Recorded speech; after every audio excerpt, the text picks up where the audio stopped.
Good morning, my dear students. Welcome to the video lecture series of international business. In this video, we are going to learn about export and import trade, the syllabus which is prescribed for BCom 5th semester.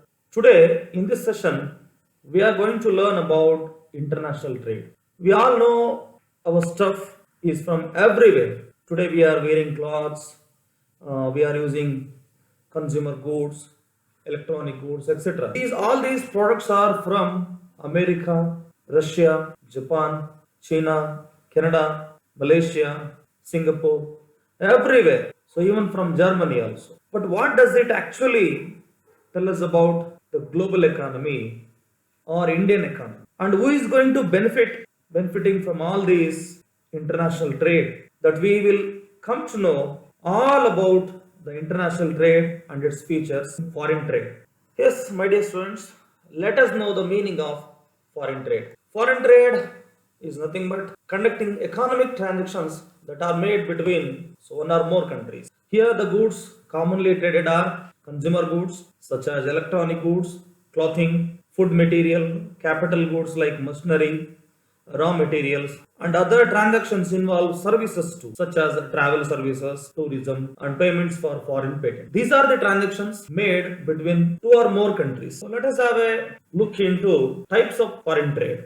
In foreign trade, we are going to see majorly three parts, that is export trade, import trade, and entreport trade.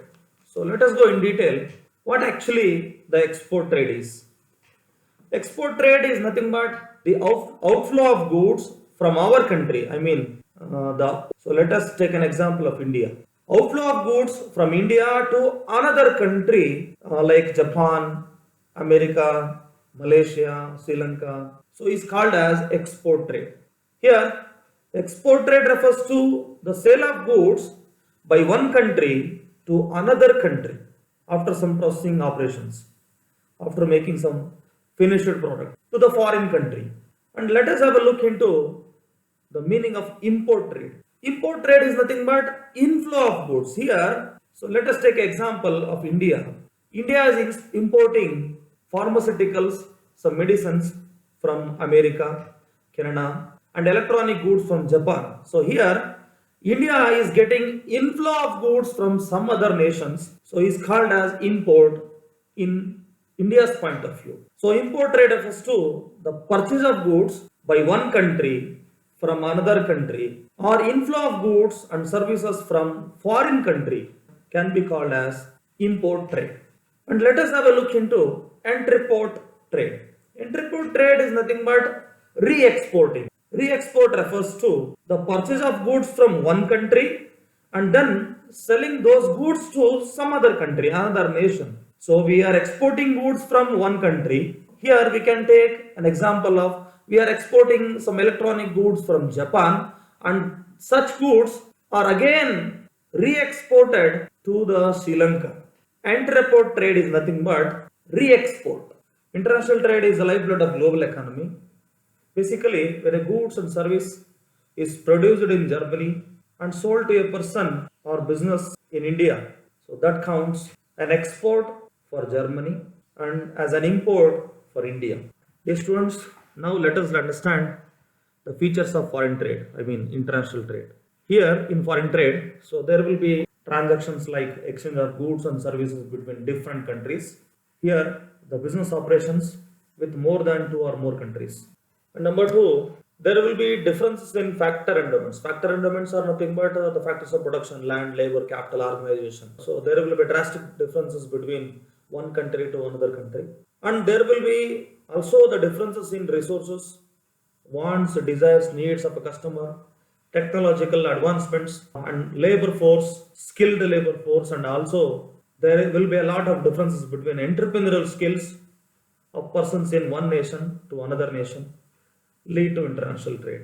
Global trade gives countries and their customers exposure to wide variety of goods and services. Here, consumer of India can get the products from America, Russia, China, Canada also.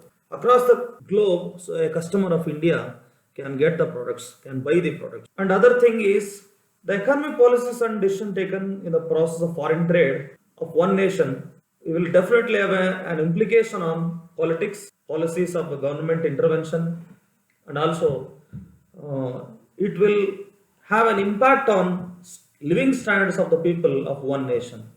So due to the foreign trade, international trade is also have a huge is getting giving huge contribution for factors to income and expenditure, and there will be involvement of multiple monetary units. I mean multiple currencies like dollar, China's yuan, Japan's yen.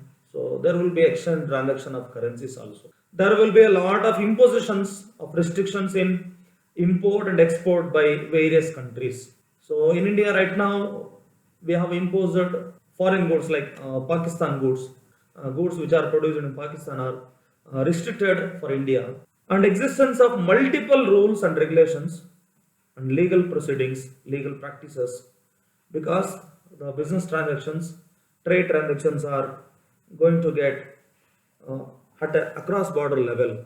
So that's why we have to face the rules and regulations, we have to follow the restrictions regulated by foreign nations. So that's all about the features of foreign trade. Let us meet in the session number 2. Thank you, my dear students.